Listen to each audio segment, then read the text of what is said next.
Voici donc notre conférence de carême dans le cadre de ce parcours vers Pâques.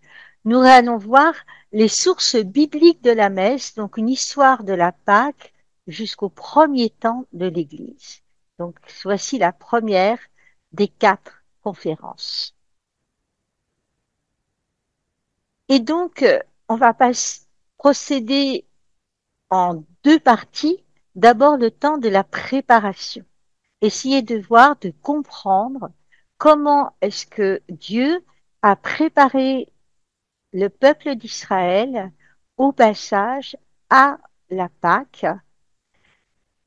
Ensuite, nous ferons une toute petite excursion pour les repas de l'Antiquité et nous passerons au Nouveau Testament, au début de l'Église et à notre messe.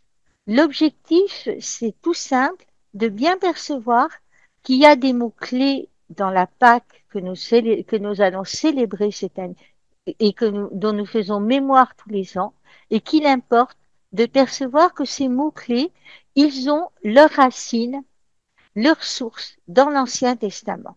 C'est pour ça que nous allons prendre des textes de l'Ancien Testament en nous appuyant essentiellement sur un cahier évangile, un supplément au cahier évangile que je vous montrerai. Et on fera ça donc à travers les textes. Et on va prendre les textes par ordre chronologique pour la préparation. Nous nous trouvons en moins 1250 avant Jésus-Christ. Et voici au livre de l'Exode 2 rituels de la Pâque. Nous sommes au chapitre 12 du livre de l'Exode. Le chapitre 12 du livre de l'Exode, on est toujours, le peuple hébreu est esclave au pays d'Égypte.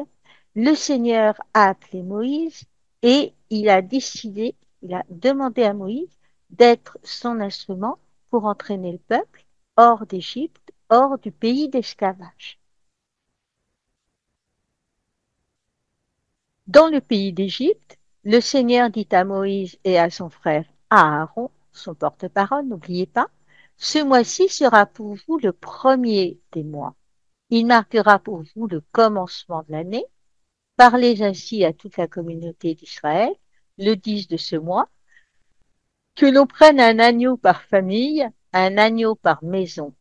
Si la maisonnée est trop peu nombreuse pour un agneau, elle le prendra avec son voisin le plus proche, selon le nombre des personnes. Vous choisirez l'agneau d'après ce que chacun peut manger. Ce sera une bête sans défaut, un mâle de l'année. Vous prendrez un agneau ou un chevreau. Vous le garderez jusqu'au 14e jour du mois. Dans toute l'assemblée de la communauté d'Israël, on l'immolera au coucher du soleil. On prendra du sang que l'on mettra sur les 2 montants et sur le linteau des maisons où on le mangera. On mangera cette chair cette nuit-là, on la mangera rôtie au feu, avec des pains sans levain et des herbes amères. Vous n'en mangerez aucun morceau qui soit à moitié cuit ou qui soit bouilli. Tout sera rôti au feu, y compris la tête, les jarrets et les entrailles. Vous n'en garderez rien pour le lendemain. Ce qui resterait pour le lendemain, vous le détruirez en le brûlant. Vous mangerez ainsi la ceinture au rein, les sandales aux pieds, le bâton à la main. Vous mangerez en toute hâte, c'est la Pâque du Seigneur. Je traverserai le pays d'Égypte cette nuit-là. Je frapperai tout premier-né au pays d'Égypte, depuis les hommes jusqu'au bétail, contre tous les dieux de l'Égypte, j'exercerai mes jugements. Je suis le Seigneur. Le sang sera pour vous un signe sur les maisons où vous serez. Je verrai le sang, je passerai. Vous ne serez pas atteints par le fléau dont je frapperai le pays d'Égypte. Ce jour-là sera pour vous un mémorial. Vous en ferez pour le Seigneur une fête de pèlerinage. C'est un décret perpétuel, d'âge en âge. Vous la fêterez. Et plus loin, deuxième rituel, Moïse convoque, au verset 21 du chapitre 12, Moïse convoqua tous les anciens d'Israël et leur dit, prenez un agneau par clan et immolez-le pour la Pâque. Puis vous prendrez un bouquet d'hysope, vous le tremperez dans le sang que vous aurez recueilli dans un récipient et vous étendrez le sang sur le linteau et les deux montants de la porte, que nul d'entre vous ne sorte de sa maison avant le matin. Ainsi, lorsque le Seigneur traversera l'Égypte pour la frapper et qu'il verra du sang sur le linteau et les deux montants, il passera cette maison sans permettre à l'exterminateur d'y entrer pour la frapper.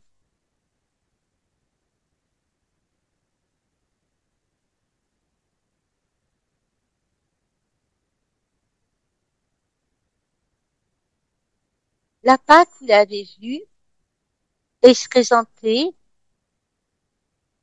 comme un rite de protection. Ce rite de protection protégeait les maisons, protégeait les endroits où on mange de viande, c'est quand même pas rien. Eh bien, on protège avec le sang. Une bête immolée au coucher du soleil, mais c'est un rituel qui permet aussi d'affirmer l'identité des communautés, dépourvues de prêtres et de lieux de culte.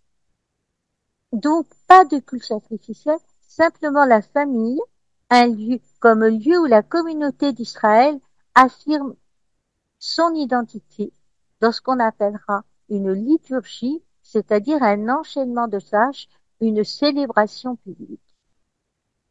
Et c'est bien ce qu'annoncent les versets 23 et suivants, la Pâque, une célébration perpétuelle effectuée en reconnaissance de la libération d'Égypte.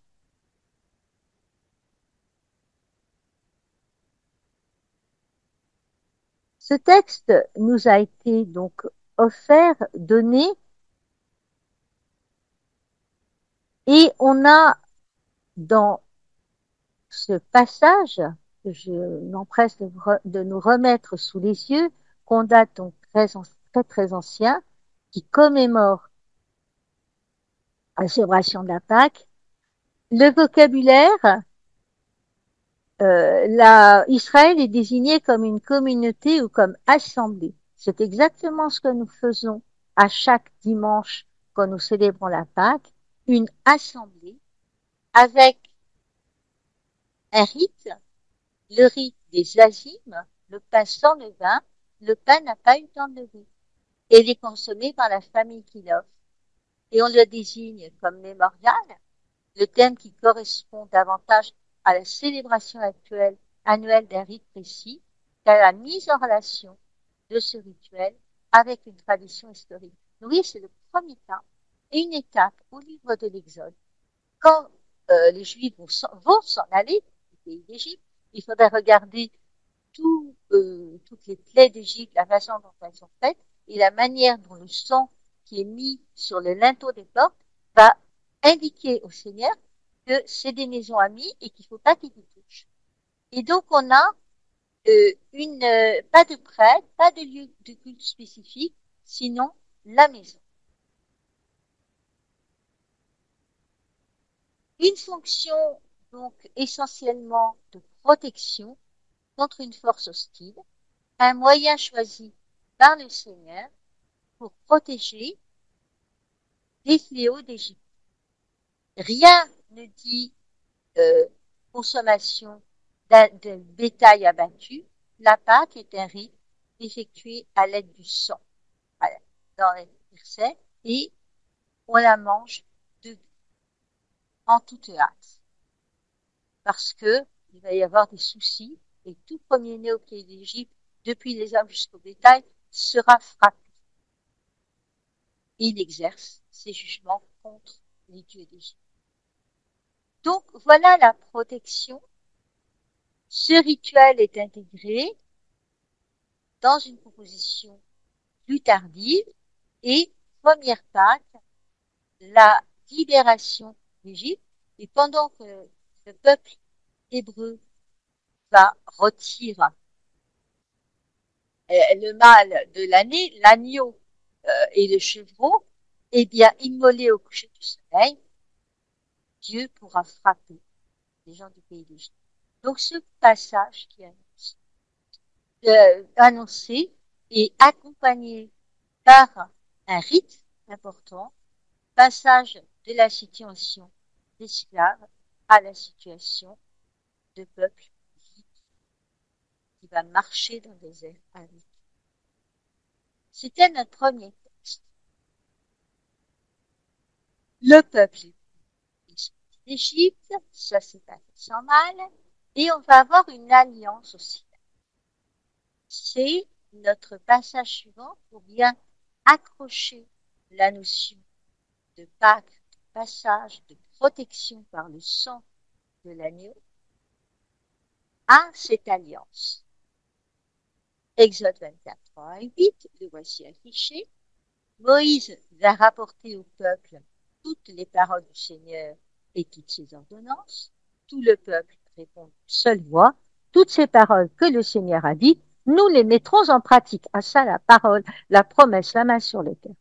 Moïse écrivit toutes les paroles du Seigneur. Il se leva de bon matin et il bâtit un autel au pied de la montagne. Et il dressa 12 pierres pour les 12 tribus d'Israël. Puis, il chargea quelques jeunes garçons parmi les fils d'Israël d'offrir des holocaustes et d'immoler au Seigneur des taureaux en sacrifice de paix. Moïse prit la moitié du sang et le mit dans des coupes, puis il aspergea l'autel avec le reste du sang. Il prit le livre de l'Alliance et en fit la lecture au peuple. Celui-ci répondit, « Tout ce que le Seigneur a dit, nous le mettrons en pratique, nous y obéirons. » Moïse prit le sang, en aspergea le peuple et dit, « Voici le sang de l'Alliance que, sur la base de toutes ces paroles, le Seigneur a conclu avec vous. »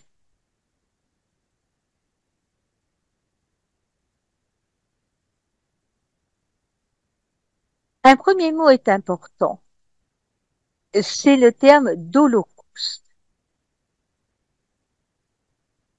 Moïse charge quelques jeunes garçons parmi les fils d'Israël d'offrir des holocaustes. Et c'est important de considérer que avant de partir,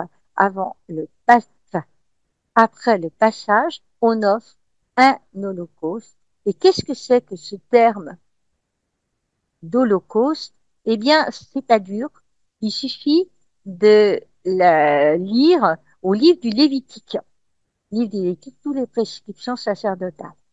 Chapitre 6. Donne cet ordre à Aaron et à ses fils.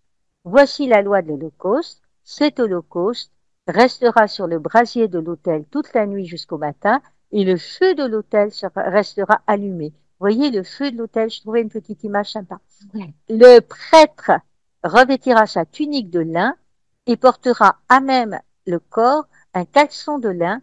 Il enlèvera la cendre grasse, résidu de l'holocauste consumé par le feu sur l'autel, et la déposera à côté de l'autel. Il retirera alors ses vêtements, il en revêtira d'autres et transportera cette cendre grasse en un lieu pur hors du camp. On est dans le désert. Le feu sur l'autel restera allumé, il ne s'éteindra pas. Chaque matin, le prêtre l'alimentera en bois, il y déposera l'holocauste et il fera fumer les graisses des sacrifices de paix. Un feu perpétuel brûlera sur l'autel, il ne s'éteindra pas. Voici l'offrande de céréales. Les fils d'Aaron l'apporteront à la face du Seigneur devant l'autel. Donc, qu'est-ce qu'un holocauste? Un holocauste, le terme vient du latin holocaustum et surtout du grec holocaustos, de holos entier, kaustos, boulet. Dans l'ancien d'Israël, donc, l'holocauste, c'est le sacrifice religieux où la victime, qui est un animal, était entièrement consumée par le feu. C'est ce qu'on appelait sacrifier. Et on l'a sacrifié, devinez, sur un autel. Ne soyons pas étonnés de voir les mêmes termes repris. Bien sûr, on va dire oui, mais c'était de l'hébreu, à l'époque, ils faisaient pas pareil, peut-être qu'ils l'ont traduit en grec. D'accord. N'empêche qu'on a gardé le même dans les traductions. de nos Bibles et de nos textes qui sont lus à la messe, et, et c'est un autel.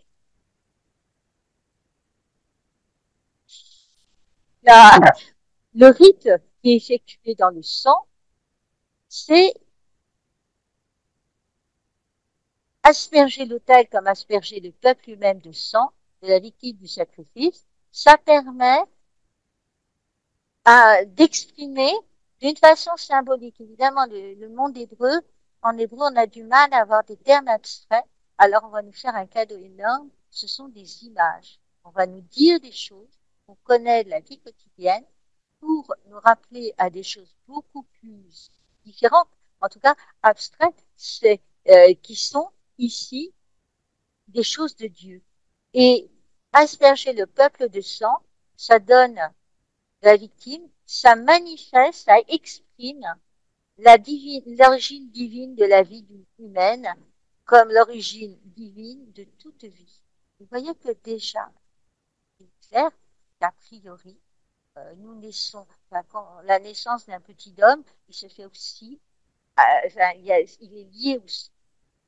Un autre mot, donc on a vu la Pâque, avec le livre de l'Exode, on a vu le terme holocauste,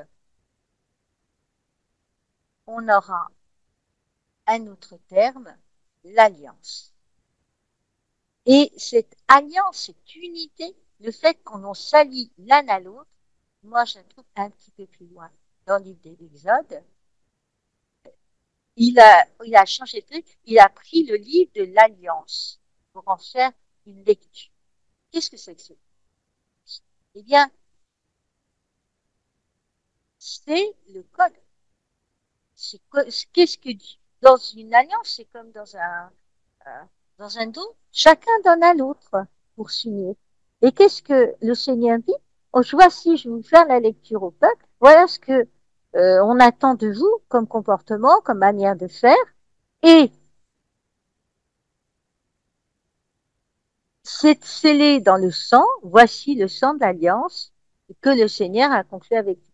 Quand Jésus va dire plus loin, voici mon sang, voici le sang de l'alliance, c'est bien l'alliance que Dieu fait avec son peuple, qui était déjà présente au livre de l'Exode, déjà présente en tant que telle au moment de la sortie de l'esclavage, de la sortie du peuple d'Égypte.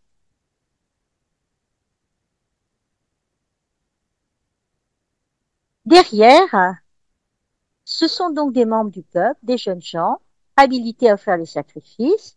Là, pour l'instant, il n'y a pas de prêtre. Et c'est Israël qui a cette charge.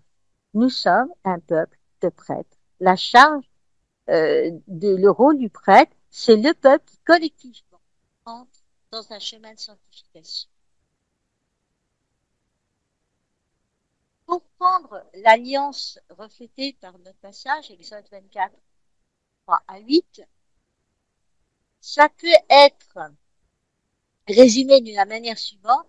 Israël est invité à reconnaître dans le Seigneur le Dieu qui l'a fait sortir du pays d'Égypte, de la maison des esclaves, et ce don de salut, sortir de l'esclavage, appelle une réponse du peuple. C'est l'engagement dans l'alliance avec le Seigneur. Donc, j'obéis aux prescriptions données au Sinaï, et ces prescriptions sont à la fois sociales, régulation, donc des rapports économiques et sociaux à l'intérieur de la communauté, comme dans la section casuistique du Code de l'Alliance. Elles sont aussi éthiques. Ce souci du pauvre et de la justice, je vous en fais le résumé, parce que c'est quand même quelques petits rappels de ce que le Seigneur attend dans cette alliance de la part de ces créatures.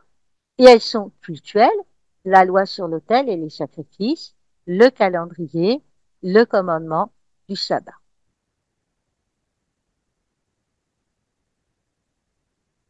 Donc voilà un nouveau mot,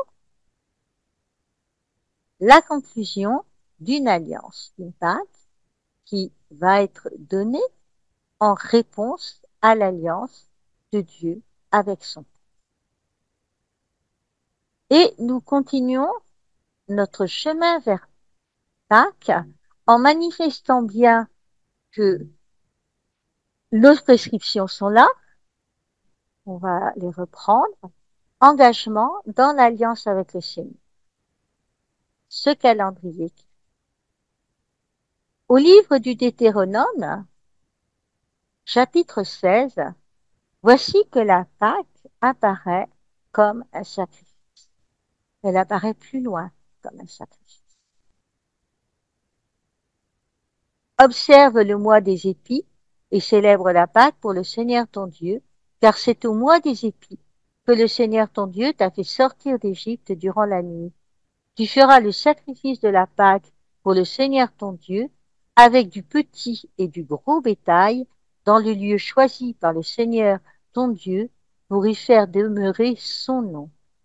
Tu n'y mangeras pas de pain levé, mais là, pendant 7 jours, tu mangeras des pains sans levain, un pain de misère, car c'est en toute hâte que tu es sorti du pays d'Égypte, ceci pour faire mémoire tous les jours de ta vie, de ce jour où tu sortis du pays d'Égypte. Pendant 7 jours, on ne verra pas chez toi de levain sur tout ton territoire. Rien de la chair que tu auras sacrifiée le soir du premier jour ne sera conservé jusqu'au lendemain matin. Tu ne pourras pas sacrifier la Pâque dans n'importe laquelle des villes que te donne le Seigneur ton Dieu, mais c'est au lieu choisi par le Seigneur ton Dieu pour y faire demeurer son nom que tu sacrifieras la Pâque le soir, au coucher du soleil, au moment précis du sortie d'Égypte. Tu la feras cuire et tu la mangeras au lieu choisi par le Seigneur ton Dieu. Puis tu t'en retourneras au matin et tu regagneras. Pendant 6 jours, tu mangeras des pains sans levain. Le 7e jour, ce sera la clôture de la fête pour le Seigneur ton Dieu, et tu ne feras aucun travail.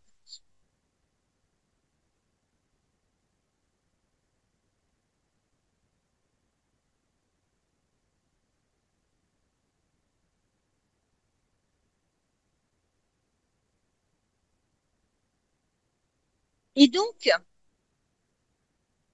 le rituel de la Pâque qui est présenté là est considéré comme c'est l'une des 3 fêtes des pèlerinages au temple de Jérusalem. Les autres, la fête des semaines, Deutéronome 16, 9 à 12, et la fête des tentes, Deutéronome 16, 13 à 15, est originale par rapport aux 2 précédents qui ont été envisagés. Il y a un mot qui est apparu ici, c'est le terme de mémorial. C'est un acte de mémoire qui apparaît comme un acte efficace dans la vie quotidienne du peuple d'Israël, dans la mesure où l'éthique sociale s'y réfère. On fait référence à la condition d'esclavage d'Israël en Égypte et à sa libération, et c'est introduit par le même verbe hébreu, zakar, qui fonde l'impératif du souci des plus pauvres et particulièrement des étrangers résidents. Dans le contexte de la célébration de la fête des semaines, de Deutéronome 16, 11, 12, tu seras dans la joie devant le Seigneur ton Dieu, avec ton fils, ta fille, ton serviteur, ta servante, le Lévite qui est dans tes villes, l'émigré, l'orphelin et la veuve qui sont au milieu de toi. Tu te souviendras qu'en Égypte, tu étais esclave.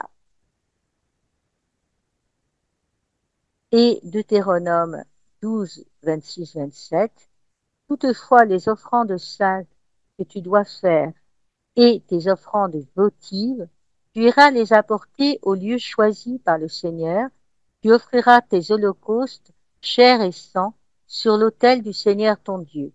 Le sang de tes autres sacrifices sera répandu sur l'autel du Seigneur ton Dieu, mais la chair, tu la mangeras.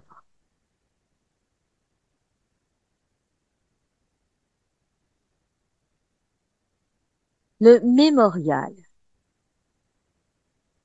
Qu'est-ce que le mémorial, vous voyez, c'est vraiment cet acte efficace, faire mémoire.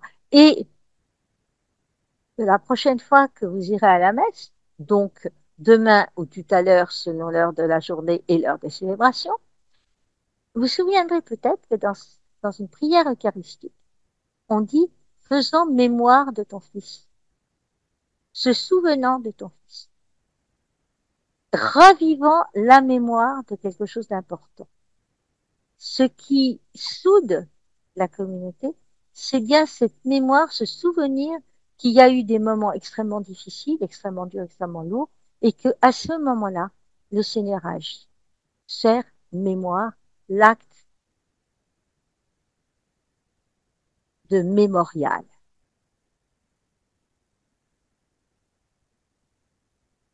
La,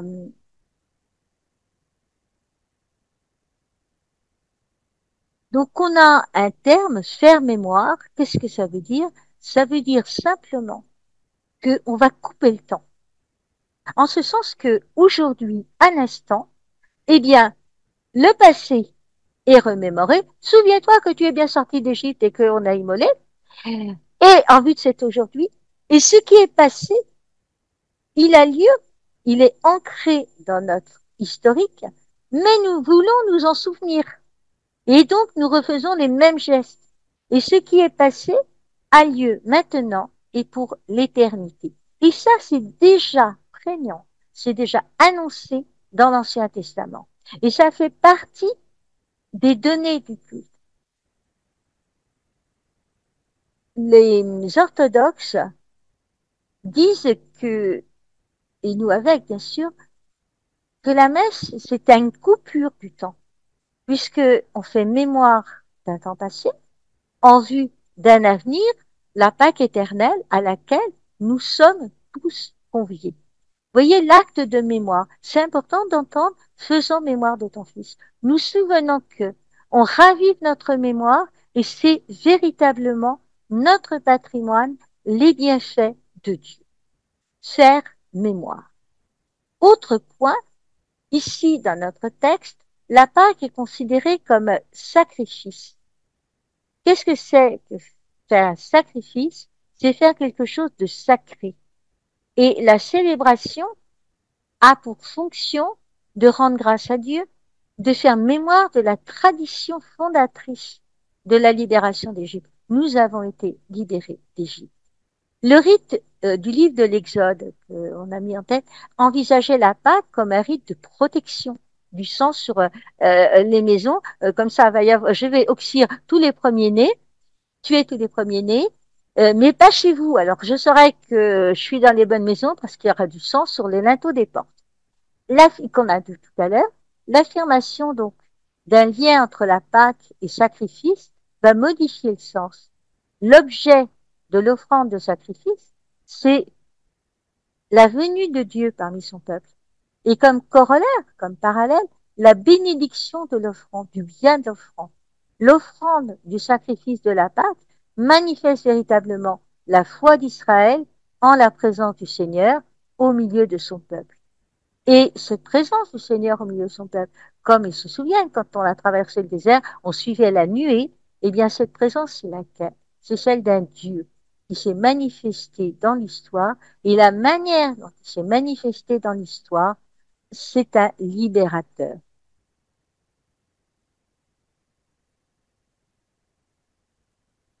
Nous voilà donc avec ce souvenir, hein, le verbe du Deutéronome, on a recours au verbe se souvenir, l'offrande, rite des Advines, on fait mémoire de notre souvenir. Voyons maintenant un texte un petit peu plus récent au livre de Jérémie. Jérémie 31. Voici venir des jours, oracle du Seigneur, Jérémie est un prophète, où je conclurai avec la maison d'Israël et avec la maison de Juda une alliance nouvelle. Ce ne sera pas comme l'alliance que j'ai conclue avec leur père le jour où je les ai pris par la main pour les faire sortir du pays d'Égypte. Mon alliance, c'est eux qui l'ont rompue, alors que moi j'étais leur maître, oracle du Seigneur.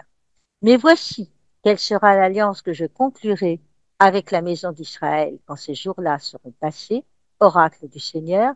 Je mettrai ma loi au plus profond d'eux-mêmes, je l'inscrirai sur leur cœur, je serai leur Dieu, ils seront mon peuple. Ils n'auront plus à instruire chacun son compagnon, ni chacun son frère en disant apprends à connaître le Seigneur, car tous me connaîtront, des plus petits jusqu'aux plus grands, oracle du Seigneur. je pardonnerai leurs fautes, je ne me rappellerai plus leurs péchés.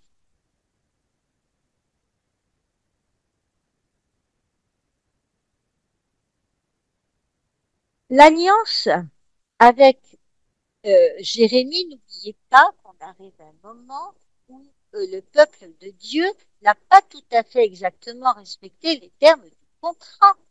Et ce qu'il a fait, c'est pas, il a rompu l'alliance.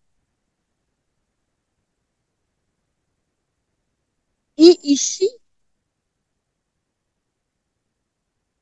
voici l'alliance renouvelée. Ce ne sont pas des paroles écrites sur des tables, ni dans un livre, mais des paroles inscrites au plus profond de la personne de chaque Israélite. C'est cette intuition que développe le verset 34 en évoquant la familiarité de chaque membre du peuple d'Israël, petits et grands, avec Dieu lui-même. Et vous voyez, déjà, la familiarité du peuple d'Israël, vous vous rendez compte comme c'est important? C'est pas un Dieu super loin et tout, c'est le Dieu du quotidien. L'alliance avait été rompue et Dieu nous dit, j'étais leur maître, je vais mettre ma loi au plus profond d'eux-mêmes. L'alliance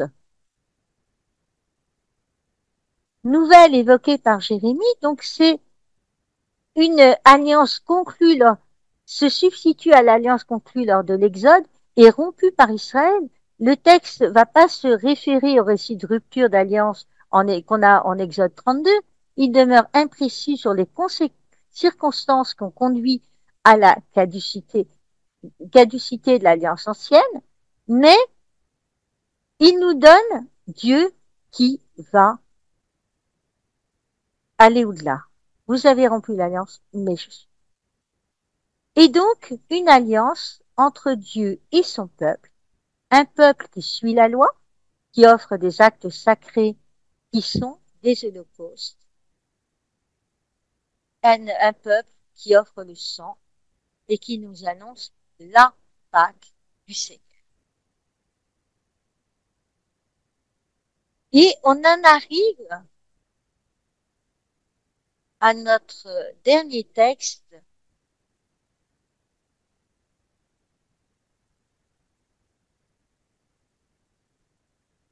Qu'on a trouvé chez Isaïe. Isaïe 53, 1 à 12, c'est avec Frédéric, le livre d'Isaïe, il est divisé en 3 parties et nous sommes dans la deuxième partie. Je vous raconterai ça tout à l'heure. La vie du serviteur, sacrifice de réparation. Qui aurait cru ce que nous avons entendu? Le bras puissant du Seigneur, à qui s'est-il révélé? Devant lui, le serviteur a poussé comme une plante chétive, une racine dans une terre aride. Il était sans apparence ni beauté qui attire nos regards. Son aspect n'avait rien pour nous plaire. Méprisé, abandonné des hommes, homme de douleur, familier de la souffrance, il était pareil à celui devant qui on se voile la face, et nous l'avons méprisé, compté pour rien. En fait, c'étaient nos souffrances qu'il portait, nos douleurs dont il était chargé. Et nous pensions qu'il était frappé, meurtri par Dieu, humilié. Or, c'est à cause de nos révoltes qu'il a été transpercé, à cause de nos fautes qu'il a été broyé. Le châtiment qui nous donne la paix a pesé sur lui. Par ses blessures, nous sommes guéris. Nous étions tous errants comme des brebis, chacun suivait son propre chemin, mais le Seigneur a fait retomber sur lui nos fautes à nous tous. Maltraité, il s'humilie, il n'ouvre pas la bouche. Comme un agneau conduit à l'abattoir, comme une brebis muette devant les tondeurs, il n'ouvre pas la bouche. Arrêté puis jugé, il a été supprimé. Qui donc s'est inquiété de son sort? Il a été retranché de la terre des vivants, frappé à mort pour les révoltes de son peuple. On a placé sa tombe avec les méchants, son tombeau avec les riches, et pourtant, il n'avait pas commis de violence, on ne trouvait pas de tromperie dans sa bouche. Broyé par la souffrance, il a plu au Seigneur. S'il remet sa vie en sacrifice de réparation. Il verra une descendance, il prolongera ses jours. Par lui, ce qui plaît au Seigneur réussira. Par suite de ses tourments, il verra la lumière, la connaissance le comblera. Le juste, mon serviteur, justifiera les multitudes, il se chargera de leur vie. C'est pourquoi parmi les grands, je lui donnerai sa part, avec des puissants, il partagera le butin, car il s'est dépouillé lui-même jusqu'à la mort. Il a été compté avec les pécheurs, alors qu'il portait le péché des multitudes et qu'il intercédait pour les pécheurs. Ce texte, nous le lisons durant le Triduum Pascal. Triduum Pascal, c'est vendredi saint, samedi, jeudi saint, vendredi saint et vigile pascal.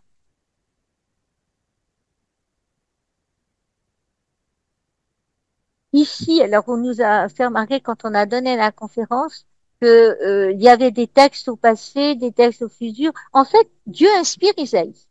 Il inspire Isaïe qui va dire des faits qui vont se passer plus tard sous la forme de prophétie. Et n'oubliez pas qu'en hébreu, il y a la mesure du temps n'est pas la même que dans nos langues latines, latine, grecque. Et il y a ce qui est accompli et ce qui est inaccompli. Et là, qui considère que les choses sont comme accomplies. Le point à suivre, ce texte, c'est le 4e chant du serviteur.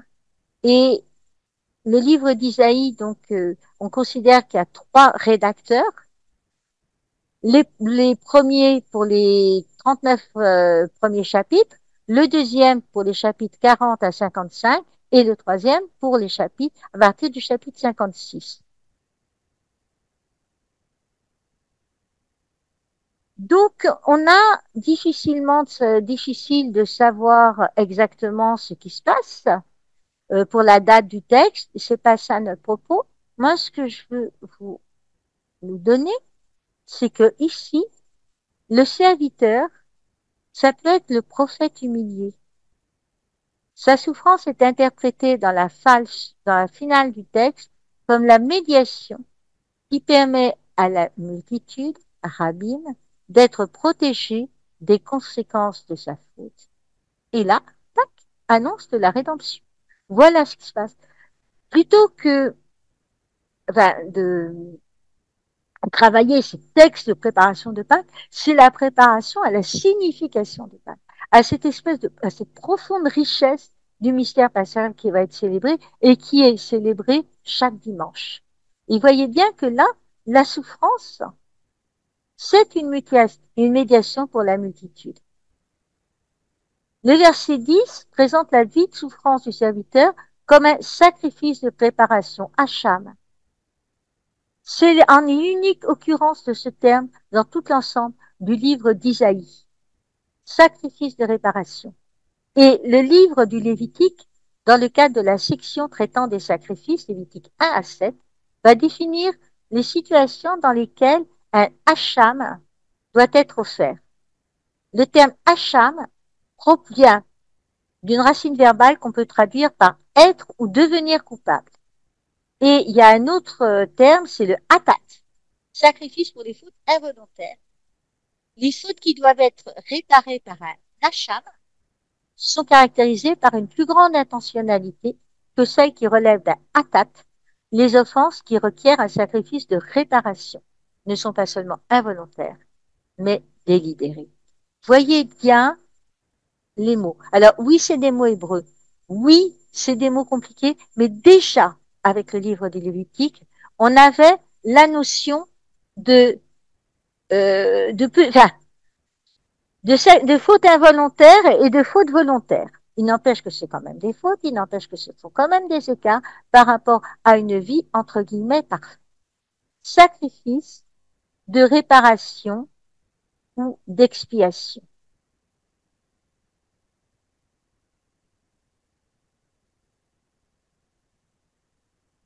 La traduction, on a dit que le Seigneur avait voulu broyer par la souffrance. Contexte du sacrifice. Le Seigneur a agréé le fait que le serviteur souffrant soit broyé. Et l'agrément du Seigneur, ça correspond à la validité de l'efficacité du sacrifice offert, ainsi qu'à l'affirmation que les souffrances du serviteur n'ont pas été vaines, puisqu'elles ont déchargé le peuple de sa faute. Deux mots encore. Le sacrifice d'expiation de réparation, c'est un sacrifice au cours duquel la victime est offerte pour expier quelque chose. Dans l'Évangile, le sacrifice expiatoire de Jésus-Christ est aussi manifestation de l'amour de Dieu pour l'homme. Victime innocente, le Christ a donné sa vie pour la multitude en rémission des péchés. Dans l'Eucharistie, nous revivons le mystère de la rédemption, qui culmine dans le sacrifice du Seigneur. Vous voyez que là, il y a des racines. Alors, les textes qu'on vient de présenter nous ont permis de rappeler l'alliance que Dieu fait avec son peuple. Celui-ci fait mémoire des bienfaits de Dieu en fêtant, au cours d'un repas qui suit un sacrifice de demande de pardon, les merveilles accomplies par Dieu, à commencer par la sortie d'Égypte. La messe est donc la célébration d'une alliance, d'une demande de pardon, d'un sacrifice. C'est ces mots-là que sur lesquels je voulais insister. Et maintenant, on va dire deux mots sur les repas et la table juive dans l'Antiquité.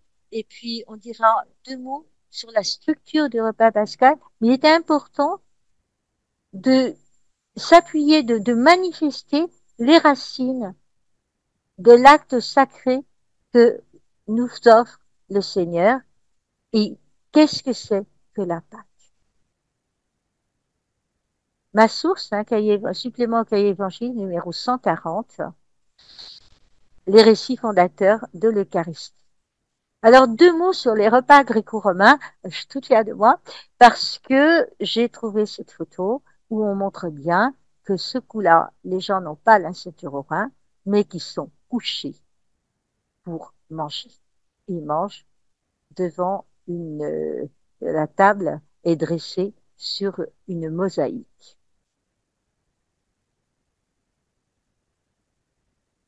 Dans l'Antiquité, les festins, ils ont une connotation religieuse.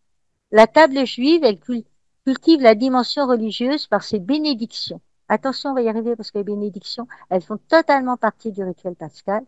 Et vous avez remarqué que je n'ai pas indiqué. Enfin, pour l'instant, on n'est pas rentré dans tout le détail de la Pâque. Ça va venir, rassurez-vous.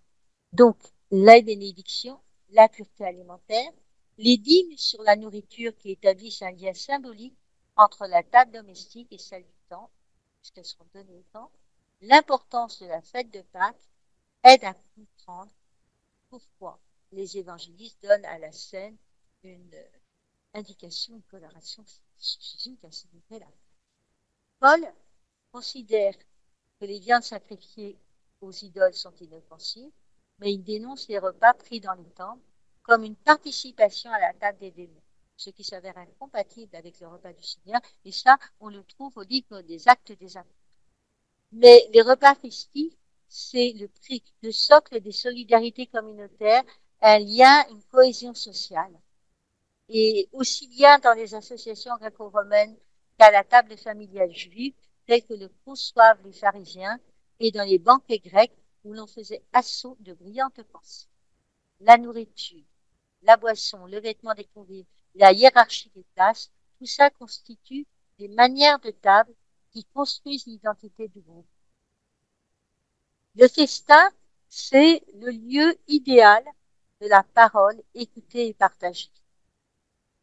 La table juive a sa bénédiction, et on va le voir tout à l'heure à son action de grâce, ses débats autour de la loi. Il y a même sur certains points les repas qui ont donc ces bénédictions, cet acte religieux, et fait de la maison un sanctuaire domestique. Vous avez vu, on a commencé dans nos textes au livre de l'Exode, vous mangerez la Pâque à la maison, un sanctuaire domestique. La bénédiction, d'abord improvisée, reflète les sacrifices de communion avec une proclamation des bienfaits de Dieu qui l'emporte sur toute offrande matérielle. Tout vient de Dieu.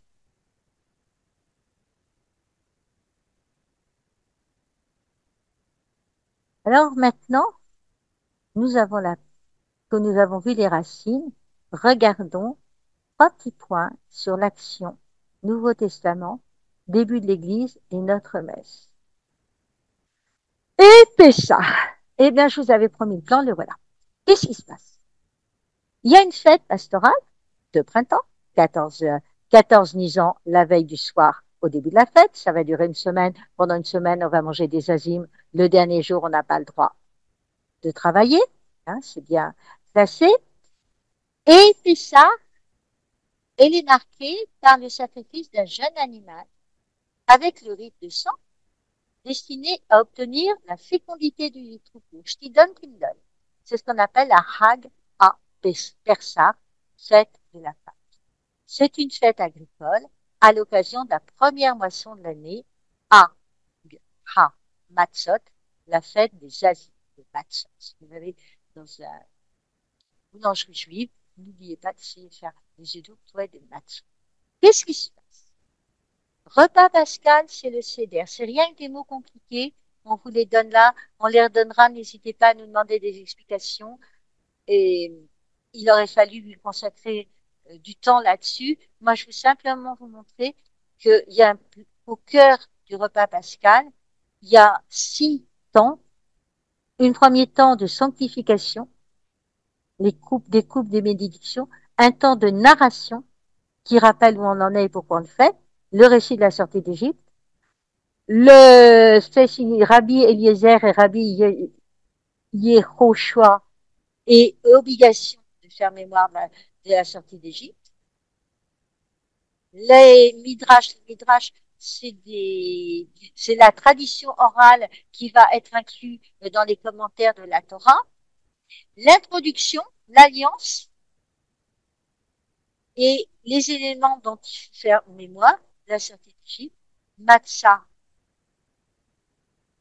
la fête des Azimes, et Maror, et l'introduction au Hallel, puis le Hallel, la bénédiction, le repas avec les coupes et les ablutions, la deuxième partie du Hallel avec bénédiction et chant, et les conclusions avec la quatrième coupe l'an prochain. Et on se donne rendez-vous l'an prochain à Jérusalem. Et puis, les hymnes et les chants supplémentaires. Voilà le plan général de la partie liturgique religieuse du repas qui se tient le 14 Nisan, la veille au soir du début de la fête. Nous ne sommes pas tous d'accord pour la date de Pâques. Les catholiques la fêtent à une période, les orthodoxes à une autre, et des fois les juifs à une autre, parce que notre mode de calcul n'est pas le même. Et nous nous fions qui au calendrier vert, quand il y a des fois coïncidence, mais pas toujours. C'est un autre dossier. Je voulais vous rappeler, dans le Nouveau Testament, la Pâque de Jésus. La Pâque de Jésus, elle nous est racontée dans 4 textes, en Matthieu, Marc, Luc et 1 Corinthiens 11. Non, c'est pas Saint Jean. De ces 4 textes, pour l'instant, je voudrais retenir des mots-clés. Le premier mot-clé, hop, doucement.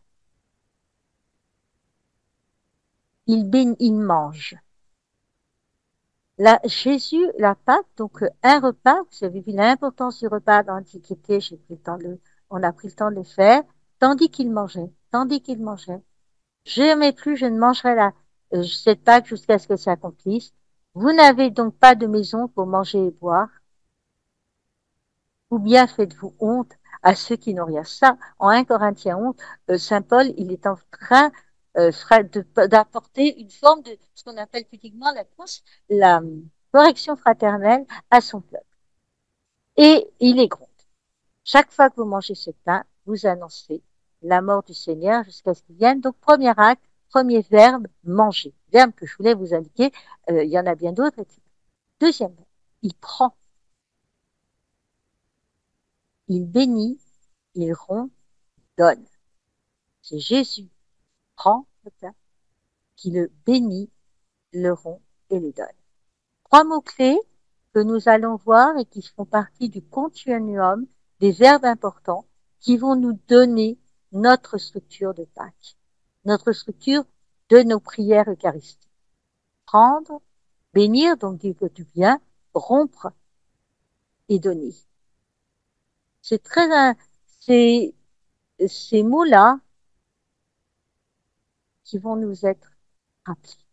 Et puis, à la synagogue, qu'est-ce qui se passe? Comment est-ce que ça se passe?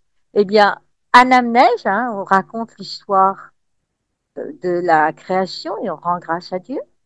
On bénit la loi, bénédiction de la Torah, bénédiction de la Géoula, c'est la bénédiction qui loue le Sauveur, qui a racheté Israël et le fait sortir du pays de la servitude d'Égypte.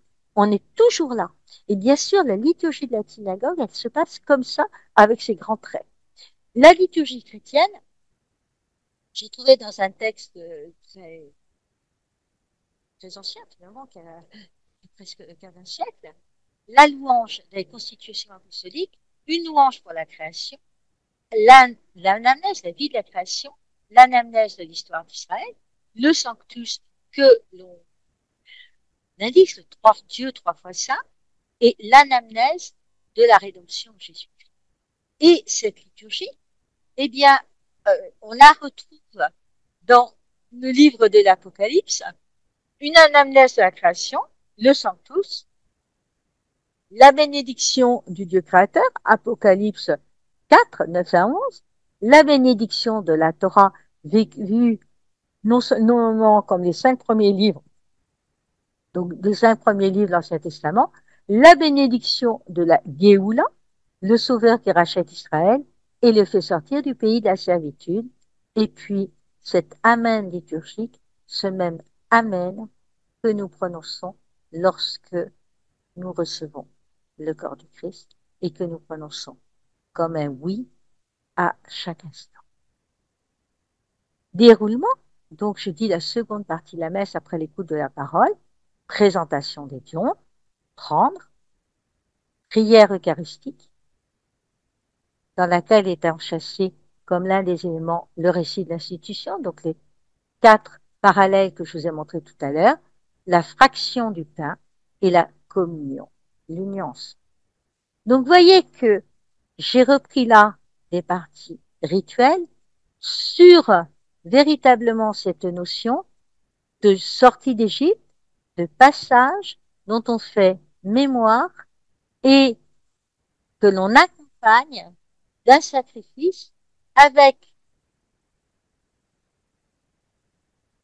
un mot qui s'appelle l'alliance de Dieu avec son peuple, un Dieu miséricordieux, dont l'homme sait très bien qu'il tombe sans cesse, mais que Dieu lui a demandé de faire les choses, qui a inscrit la loi d'abord sur des tables de pierre, puis dans son cœur, et qui est passé outre, et malgré les ruptures, continue à vivre avec son peuple dès l'instant que le peuple se repent, et sa façon de se repentir, c'est de faire des petits sacrifices, mais ces sacrifices, ils ont été faits maintenant, une fois pour toutes, par le sacrifice du Christ sur la croix.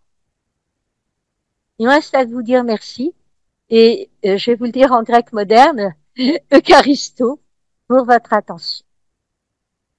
En espérant que cette vidéo vous a plu. Alors, j'arrête le partage, je suis morte.